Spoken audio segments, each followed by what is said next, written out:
দ্বিতীয় শ্রেণীর প্রিয় শিক্ষার্থী এসএলদার স্যার ইউটিউব চ্যানেল থেকে তোমাদের সবাইকে স্বাগতম। আজকে তোমাদের জন্য আরও একটি নতুন ভিডিও নিয়ে এসেছি।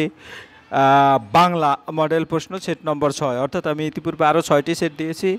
রায় ও মার্টিন প্রশ্ন বিচিত্রার পূর্বের সেই আরও 5টি সেট তোমরা দেখে এসে আজকের এই মডেল প্রশ্নটি তোমরা দেখলে আরও বেশি উপকৃত হবে।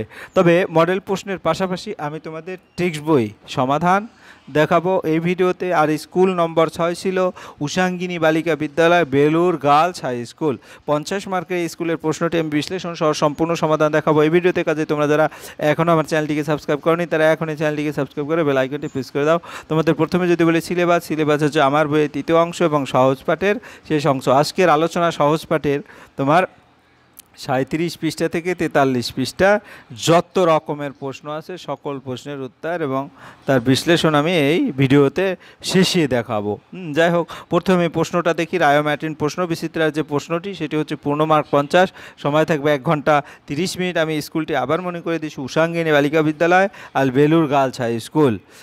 তাই প্রথমে প্রশ্নটি দেখলাম, দেখে এখানে টোটাল প্রশ্ন দাগ নম্বর আছে 16 দাগ নম্বর পর্যন্ত। আমি এক এক করে 16 দাগ নম্বরের প্রশ্নই তোমাদের সমাধান করে দেখাবো।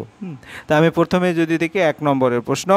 1 নম্বরের প্রশ্ন বলছে সঠিক উত্তরটি টিক চিহ্ন দাও। জলাশয় খুব ছোট, তাকে একটি গভীর ড্যাশ বলে, তাদের গভীরকে একটি গর্ত বলে। হ্যাঁ, এটা গর্ত হবে উত্তর। ঈশ্বরচন্দ্র বিদ্যাসাগরের পিতার নাম কি? ঠাকুরদাস বন্দ্যোপাধ্যায়। এটা আমাদের এখানে টিক মারবে, ঠিক আছে। এরপর স্বামী বিবেকানন্দ স্বদেশ কি? হ্যাঁ, কিসের মতো? মায়ের মতো, অর্থাৎ এখানে মায়ের মতো। সঠিক বাক্যটির পাশে টিক চিহ্ন দাও। স্কুলে ভূগোলের ক্লাস চলছিল, ঠিক। দার্জিলিংয়ের পথে সবচেয়ে উঁচু স্টেশন হচ্ছে ঘুম, এটা ভূত। তারপরে পরদিন, গোধূলি লগ্নে নিস্তারিণী অন্নপ্রাশন, এটা ভুল। এরপর আমরা চলে যাব পরের 3 নম্বরের প্রশ্ন। 3 নম্বরের প্রশ্ন বলছে কি? মেঘের মুলুক বলতে লেখক। এখান থেকে তোমার উত্তর ঝুড়ি থেকে নিয়ে বেছে নিয়ে উত্তর দিতে হবে। মেঘের মুলুক বলতে দার্জিলিংয়ের কথা বলেছেন। দার্জিলিং কোথায় আছে আমার? এই যে এখানে আমরা দাগ কেটে দিয়ে দিই, যেটা লেখা শেষ। ছোটোবেলার নরেন বড় হয়ে বিবেকানন্দ নামে পরিচিত। তাই বিবেকানন্দ কোথায়? এই যে বিবেকানন্দ নামে পরিচিত। তারপরে ড্যাশ যেন মস্ত সে বিষে। হাওড়ার ব্রিজ কোথায় আছে? এই যে হাওড়ার এই যে ব্রিজ, ঠিক আছে। যেন মস্ত সে বিষে। হাতির মা গল্পটি লিখেছেন লীলা মজুমদার। তারপরে নীল রঙের একটি ফুল হলো অপরাজিতা। হ্যাঁ, এই যে অপরাজিতা। উদ্ভব মণ্ডল জাতিতে সদ্গোপ, এই যে সদ্গোপ। তারপরে জলেও থাকে আবার ডাঙাতেও থাকে ব্যাং, এই যে ব্যাং। তারপরে গিয়ে হলো দর্জি পাখি বলে বাবুই পাখিকে। দর্জি পাখি হচ্ছে বাবুই পাখি, অর্থাৎ এক্সট্রা একটা ওয়ার্ড দেওয়া ছিল হ্যারিসন রোড, যেটা এখানে কোনো কাজে লাগেনি। এরপর 4 নম্বরের প্রশ্ন। বাম দিকের সঙ্গে ডান দিক মেলাও, যে কোনো 5টি। হাঁসের সাথে মিল হচ্ছে জলে সাঁতার কাটে। কাকের সাথে মিল হচ্ছে নোংরা পরিষ্কার করে। পেশার সাথে নিশাচর পাখি। কোকিলের সাথে কাকের বাসায় ডিম পারে। মোরগের সাথে মাথার লাল ঝুঁটি। মাছরাঙার সাথে ছো মেরে মাছ মুখে উড়ে যায়। পায়রার সাথে শান্তির দ্রুত। উট পাখি আকারে বড় পাখি। হামিং বার্ড আকারে ছোট পাখি, হ্যাঁ খুব ছোট পাখি। বাবুই পাখি, দর্জি পাখি। আমরা 4 নম্বরের প্রশ্নের উত্তর দেখিয়ে দিলাম। এরপর আমরা চলে যাই 5 নম্বরের প্রশ্ন। 5 নম্বরে কি বলছে? বাড়ি বানান, হ্যাঁ কারা বানান? রাজমিস্ত্রি, ঠিক আছে, রাজমিস্ত্রি। তারপর বিদ্যালয় পড়ান শিক্ষিকা। তারপর অসুখ সারান বৈদ্য। বাম দিকের সঙ্গে ডান দিক এবং মাঠে ফসল ফলান কৃষক। ফুলকে বলি পুষ্প। বাম দিকের সঙ্গে ডান দিক মিল করো। পায়রার ডাক বকবকম। ঘোড়ার ডাক রেশা। হাতির ডাক বৃহন। তারপর ময়ূরের ডাক কেকা এবং কোকিলের ডাক কুহু। এরপর আমরা যাব পরের প্রশ্ন। পরের প্রশ্ন কি বলেছে? তোমার গিয়ে হলো শব্দার্থ লেখো। আন্দাজ শব্দ অর্থ হচ্ছে অনুমান, আন্দাজ বলা বা বোঝা। লুটোপুটির শব্দ হচ্ছে গড়াগড়ি খাওয়া, তারপর গড়িয়ে পড়া। তা জীর্ণ হচ্ছে পুরানো, অন্ন হচ্ছে খাবার ভাত বা খাদ্যদ্রব্য। দিকপাল হচ্ছে কি? কোনো দিকে রক্ষক দেবতা, বড় ব্যক্তি বা নেতা। সাজসজ্জা অলঙ্কার বা সৌন্দর্য বর্ধন। হ্যাঁ, আমরা এখানে আবার বড় করে সুন্দর করে দিয়ে দিয়েছি, ঠিক আছে। এরপর আমরা 8 নম্বরের প্রশ্ন দেখব। নিকট বিপরীত শব্দ দূর, উপস্থিত অনুপস্থিত, শক্ত নরম, সুন্দর কুৎসিত, আনন্দ দুঃখ, উপযুক্ত অনুপযুক্ত। এরপর আমরা চলে যাব পরের প্রশ্ন। পরের প্রশ্ন হচ্ছে কি আমাদের তো 9 নম্বরের প্রশ্ন, বাক্য রচনা। বাচ্চারা নতুন কিছু শেখার জন্য বড়দের কাছে প্রশ্ন করে। হ্যাঁ, তাহলে এই যে প্রশ্ন দিয়ে বাক্য রচনা, এখানে প্রশ্ন এই যে দেওয়া আছে। কার্নিশ, ছাদের কার্নিশ দিয়ে বাচ্চাটি পড়ে গেল, এখানে কার্নিশ হচ্ছে এটা, ঠিক আছে। জেব্রা, জেব্রার গায়ে ডোরাকাটা দাগ থাকে। ছাতা, ছাতা হচ্ছে বর্ষাকালে ছাতা লাগে। যুক্ত বর্ণ, শ্রোদিয়া শ্রবণ, হ্যাঁ, তারপরে ব্যস্ত, তারপরে জঙ্গল, তারপরে আনন্দ, নয়দ দিয়ে আনন্দ। এলোমেলো শব্দ সাজিয়ে অর্থপূর্ণ বাক্য করো। অট্টালিকার ঘুলঘুগলিতে চড়াই পাখির বাসা, তা এটা হচ্ছে অট্টালিকার ঘুলঘুলিতে চড়ই এর বাসা। নিচের প্রশ্নগুলো সংক্ষেপে। ক্যামেরাম্যান শখটি ছিল কোনো জীবজন্তু কীভাবে জল খায় তার ছবি তোলা। তারপরে খ নম্বরের প্রশ্ন, ছোটোবেলার নরেন বড় হয়ে কী নামে পরিচিত হলেন? ছোটোবেলার নরেন বড় হয়ে স্বামী বিবেকানন্দ নামে পরিচিত হলেন। তারপরে কার হাতের লাঠিকে ভল্লুকের মেরুদণ্ড ভেঙে গেল? শম্ভুর হাতের লাঠিকে ভল্লুকের মেরুদণ্ড ভেঙে গেল। কাঠুরিয়ার শক্তিবাবু ও আক্রমকে যত্ন করে কি কি খেতে দিলে? কাঠুরিয়ার শক্তি ও আক্রমকে যত্ন করে চিড়ে, বনের মধু ও ছাগলের দুধ খেতে দিল। এরপরে 13 নম্বরের প্রশ্ন, অঞ্জনা নদী তীরে কবিতাটি 6 লাইন লিখো। তাহলে আমরা অঞ্জনা নদীর তীরে এই দেখো চন্দনী গায়ে, হ্যাঁ, পোড়ো মন্দিরখানা গঞ্জের গায়ে জীর্ণ ফাটল ধরা এক কোণে অন্ধ নিয়েছে বাসা কুঞ্জ বিহারে, আত্মীয় কেহ নাই নিকট কি দূর, আছে এক লেস কাটা ভক্ত কুকুর, আর আছে একতারা বক্ষেতে ধরে, তার গুনগুন গান গায় কুঞ্জন স্বরে, গঞ্জের জমিদার সঞ্জয় সেন দুমুঠো অন্ন তারে 2 বেলা দেন।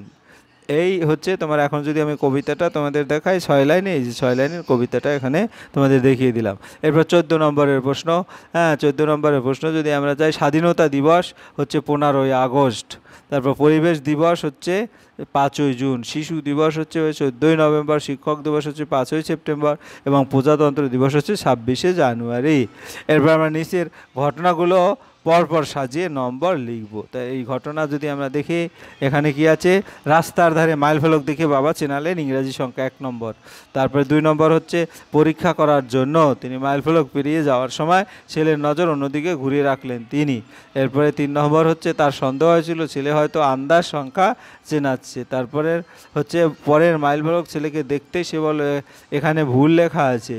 তারপরের মাইল ফলক হচ্ছে তোমার 5, বাবা বুঝলেন যে ছেলের মেধার কোনো তুলনা হয় না। এরপরে 16 নম্বর, ছবি আঁকো এবং রং করো।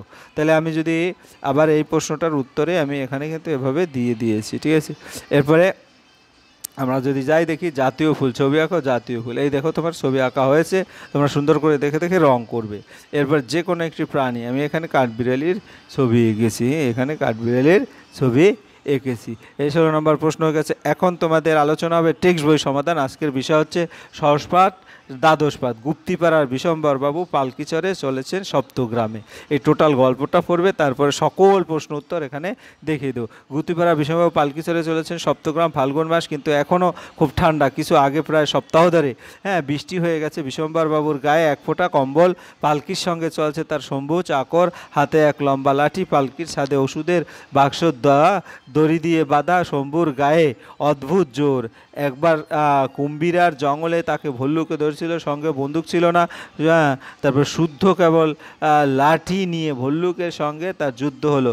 শম্ভুর হাতের লাঠি খেয়ে ভল্লুকের মেরুদণ্ড ভেঙে গেল, আর তার উত্থান শক্তি রইল না। আর একবার শম্ভু বিশম্বর বাবুর সঙ্গে গিয়েছিল স্বর্ণগঞ্জে, সেখানে পদ্মা নদীর চরে রান্না চড়াতে হবে। তখন গ্রীষ্মকালের মধ্যাহ্ন, পদ্মার ধারে ছোট ছোট ঝাউ গাছের জঙ্গল উনান ধরানো চাই।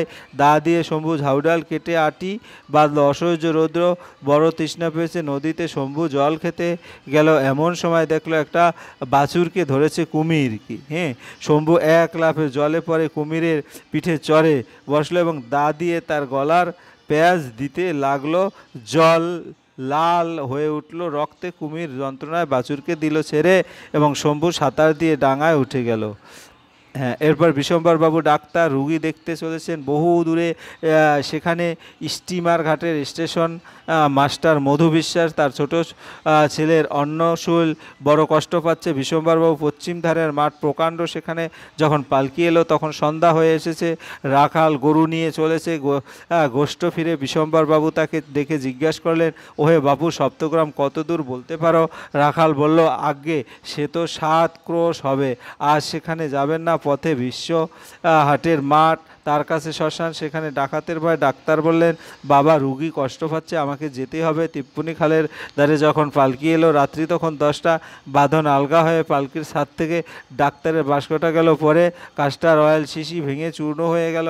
বাক্সটি তো ফের শক্ত করে বাঁধলে, কিন্তু আবার বিপদ। খাল পেরিয়ে আন্দাজ 2 ক্রোশ পথ গেছে, এমন সময় মরমর করে ডান্ডা গেল ভেঙে, পালকিটা পড়লো মাটিতে। পালকিতে হালকা কাঠ তৈরি বিশ্বম্বর বাবুর দেহটি স্থূল, আর উপায় নেই, এইখানে এই রাত্রি কাটাতে হবে। ডাক্তারবাবু ঘাসের উপর কম্বল পাতলেন, লণ্ঠনটি রাখলেন কাছে, শম্ভুকে নিয়ে গল্প করতে লাগলেন।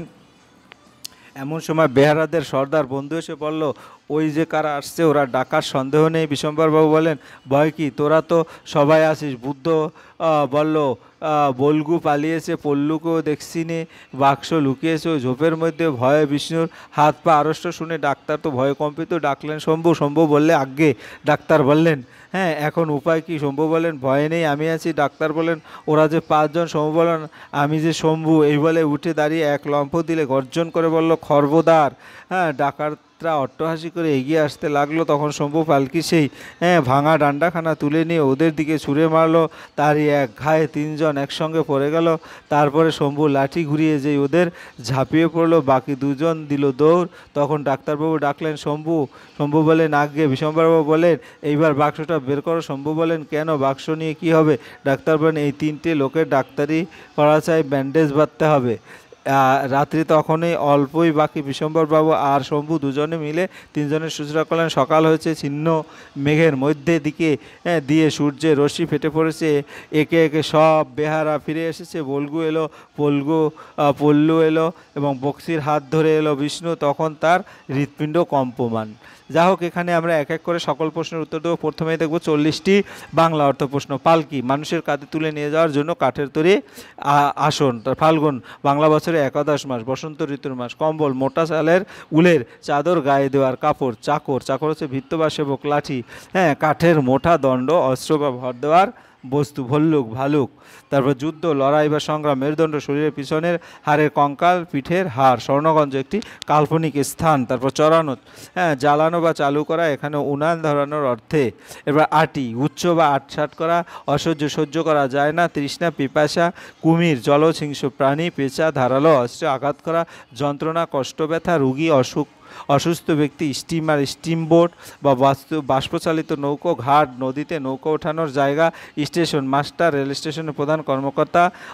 অম্ল শুল, পেটের ব্যথা। রাখাল, গরু ছাগল চালানোর ব্যক্তি। গোষ্ঠ, গরু রাখার জায়গা। গোয়ালঘর। ক্রোশ, প্রাচীন দূরত্বের পরিমাপ। শ্মশান, মৃতদেহ দাহ করার স্থান। বিশ্বহাট, গল্পে উল্লেখিত জায়গার নাম। খাল, ছোট নদী বা জলধারা। আলগা, টিলা। শিশি, ছোট কাচের বোতল, হালকা, ওজনে কম। স্থূল, মোটা বা ভারী। কম্পিত, কাঁপছে। ভয়, বিপদ, বিপর্যয়। খবরদার, সাবধান বা সতর্ক। অট্টহাসি, জোরে হেসে ওঠা। যায় মানে ঘায়, আঘাত, প্রহার। ঝাঁপিয়ে পড়া, এক লাফে আক্রমণ করা। দৌড়, পালানো। শুশ্রূষা, সেবা এবং রশ্মি, সূর্যের আলো। শূন্যস্থান পূরণ, এখানে শূন্যস্থান পূরণ টোটাল 30টি শূন্যস্থান পূর্ণ আছে। আমরা দেখব গুপ্তিপাড়া ড্যাশ বাবু, অর্থাৎ বিশ্বম্বর বাবু পালকি চড়ে চলছেন সপ্তগ্রামে। তখন মাস ফাল্গুন, কিন্তু তখনও খুব ঠান্ডা।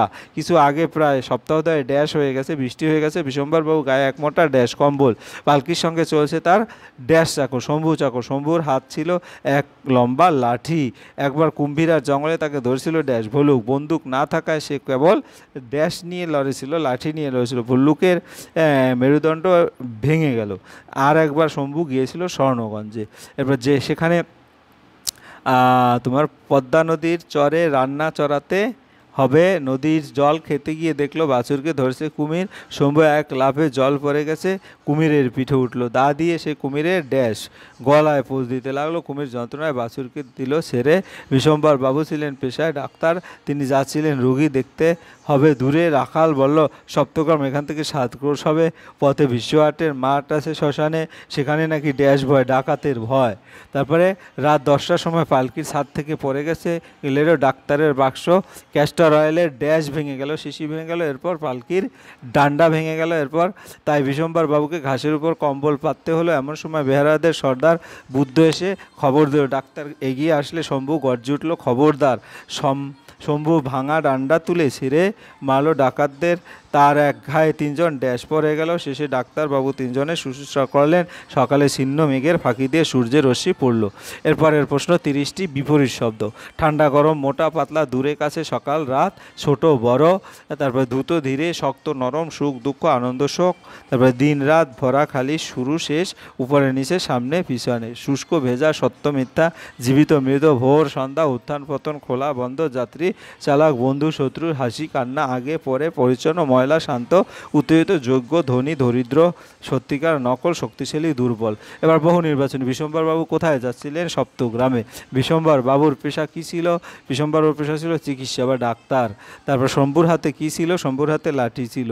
তারপর শম্ভু কুম্ভীরার জঙ্গলে কাকে মেরেছিল? ভলুককে মেরেছিল। তারপরে পদ্মার ধারে শম্ভু কীভাবে বাছুরকে বাঁচিয়েছিল? কুমিরের পিঠে চড়ে দা দিয়ে আঘাত করে। বিশম্বর বাবু কাকে দেখতে যাচ্ছিলেন? বিশম্বর বাবু স্টিমার ঘাটের মধু বিশ্বাসের ছেলেকে। পথে রাখাল বিশ্বাসের বাবুকে কি সাবধান করেছিলেন? হ্যাঁ, ডাকাতের ভয় আছে। পালকি কি ভেঙে গিয়েছিল? পালকির ডান্ডা ভেঙে গিয়েছিল। শম্ভু ডাক্তারের সংখ্যা কত বলেছিল? শম্ভু ডাক্তারদের সংখ্যা বলেছিল 5 জন। বিশম্বর বাবু আহত ডাক্তারদের সঙ্গে কি করেছিলেন? হ্যাঁ, ডাক্তারি করে শুশ্রূষা করেছিলেন। ভোরে সূর্যের আলো কেমনভাবে দেখা দিয়েছিল? ভোরে সূর্যের আলো ছিন্ন মেঘের মধ্যে দিয়ে উড়ে বেড়াচ্ছিল। শেষে বেহারার কি করেছিল? শেষে বেহারার তোমার ফিরে আসছিল। এরপরের প্রশ্ন। বিশম্বর বাবু প্রশ্ন উত্তর 40টি, অর্থাৎ ছোট ছোট 1 নম্বরের প্রশ্ন 40টি প্রশ্ন। বিশম্বর কোথায় যাচ্ছিলেন? সপ্তগ্রামে যাচ্ছিলেন। তিনি কেন যাচ্ছিলেন? এক রুগী দেখতে যাচ্ছিলেন। মধু বিশ্বাসের ছেলের অম্লশূল হয়েছিল। গল্পে কোন মাসের উল্লেখ আছে? ফাল্গুন মাসের। তখন আবহাওয়া কেমন ছিল? তখন বেশ ঠান্ডা ছিল, কারণ কিছুদিন আগে সপ্তাহখানেক বৃষ্টি হয়েছিল। গায়ের কি ছিল? মোটা কম্বল ছিল। তারপর পালকির সঙ্গে কে ছিল? শম্ভু তার চাকর। শম্ভু হাতে কি ছিল? এক লম্বা লাঠি। পালকির ছাদে কি বাঁধা ছিল? ওষুধের বাছুর। শম্ভুর শরীর কেমন ছিল? খুব শক্তিশালী ও বলবান। শম্ভু একবার কুম্ভীরার জঙ্গলে কাকে মেরেছিল? ভল্লুককে। হ্যাঁ, ভল্লুকের সঙ্গে শম্ভুর সময় তার কাছে কি অস্ত্র ছিল? কেবল লাঠি ছিল। শম্ভু কীভাবে ভল্লুককে মেরেছিল? লাঠি দিয়ে আঘাত করে ভল্লুকের মেরুদণ্ড ভেঙে দিয়েছিল। শম্ভু আর একবার কোথায় গিয়েছিল? বিশম্বরবাবুর সঙ্গে স্বর্ণগঞ্জে। পদ্মা নদীর ধারে তারা কি করতে গিয়েছিল? রান্না করতে গিয়েছিল। সেখানে কি ঘটেছিল? একটি কুমির এক বাছুরকে ধরেছিল। শম্ভু কুমিরকে কিভাবে হারিয়েছিল? সে কুমিরের পিঠে চড়ে দা দিয়ে গলায় আঘাত করেছিল। বিশম্বরবাবু কোন পেশার লোক ছিল? একজন ডাক্তার। মধু বিশ্বাসের ছেলে কি রোগ হয়েছিল? অম্লশূল। রাখাল বিশম্বরবাবুকে কি সতর্ক করেছিল? বিশ্বহাটের মাঠের কাছে ডাকাতের ভয় আছে। বিশম্বরবাবু কি বলেছিল রাখালকে? রুগী কষ্ট পাচ্ছে, আমাকেই যেতে হবে। তারপর বিপদের মুহূর্ত, যেটা তিপ্পনি খালের ধারে কি ঘটেছিল? পালকির ছাদ থেকে ঔষধের বাক্স পড়ে গিয়েছিল। বাক্স থেকে কি ভেঙে যায়? কাস্টর অয়েল শিশি ভেঙে চূর্ণ হয়ে যায়। খাল পেরিয়ে যাওয়ার পরে কি দুর্ঘটনা ঘটে? পালকির ডান্ডা ভেঙে যায়, ফলে পালকি মাটিতে পড়ে যায়। তখন তারা কি সিদ্ধান্ত নেয়? সেখানেই রাত কাটানোর সিদ্ধান্ত নেয়। ডাক্তারবাবু তখন কোথায় বসেছিল? হ্যাঁ, ঘাসের উপর কম্বল পেতে বসেছিল। কারা ভয় পেয়ে যায় ডাকাতের আশঙ্কায়? বেহারারা ভয় পেয়ে যায়। কে পালিয়ে গেছে? বলগু। তারপরে কে লুকিয়েছিল ঝোপের মধ্যে? বক্সি। কে ভয়ে কাঁপছিল? বিষ্ণু। ডাক্তার বাবু কাকে ডেকেছিলেন সাহায্যের জন্য? শম্ভুকে। ডাক্তার আক্রমণ ও পরিণতি। শম্ভু ডাক্তার দেখে কি বলছিলেন? ভয় নেই, আমি আছি। ডাক্তারের সংখ্যা কত ছিল? 5 জন। শম্ভু নিচের শক্তির কথা কিভাবে বলেছিল? বলেছিল আমি যে শম্ভু। শম্ভু কি অস্ত্র ব্যবহার করেছিল? ভাঙা পালকি, ডান্ডা ও লাঠি। প্রথম আঘাত কয়জন পড়ে যায়? হ্যাঁ, 3 জন পড়ে যায়। হ্যাঁ, বাকি 2 জনের কি হয়? তারা পালিয়ে যায়। যুদ্ধ শেষে ডাক্তার বাবু শম্ভুকে কি বলছিল? এইবার বাক্সটা বের করো। কেন বাক্স আনতে বলেছিল? আহত ডাক্তারদের চিকিৎসা করার জন্য। এরপর তারা কি করলেন? 2 জন মিলে 3 জন আহত ডাক্তার শুশ্রূষা করলেন। সকালে কি দেখা যায়? ছিন্ন মেঘের ফাঁক দিয়ে সূর্যের রশ্মি পড়েছে, আর বেহারার একে একে ফিরে যাচ্ছে। এই ছিল টোটাল সামগ্রিক প্রশ্ন এবং তার সম্পূর্ণ উত্তর। আশা করি ভিডিওটি মনোযোগ সহকারে দেখলে তোমরা সম্পূর্ণ প্রশ্ন যেমন ভালোভাবে ক্লিয়ার বুঝতে পারবে, তেমনি তোমাদের টেক্সট বই সমাধানের আলোকে আজকের যে সহজ পাঠের সমাধানটার সকল রকমের প্রশ্ন সমাধান তোমরা দেখতে পেয়েছো। যাই হোক, তোমাদের বলবো তোমরা যারা এখন আমার চ্যানেলটিকে সাবস্ক্রাইব করো না, এখনই চ্যানেলটিকে সাবস্ক্রাইব করে দাও। ভিডিও দেখার জন্য অসংখ্য ধন্যবাদ। ভিডিওটি ভালো লাগলে লাইক কমেন্ট শেয়ার করতে ভুলবে না। আজ এই পর্যন্তই। ধন্যবাদ সবাইকে।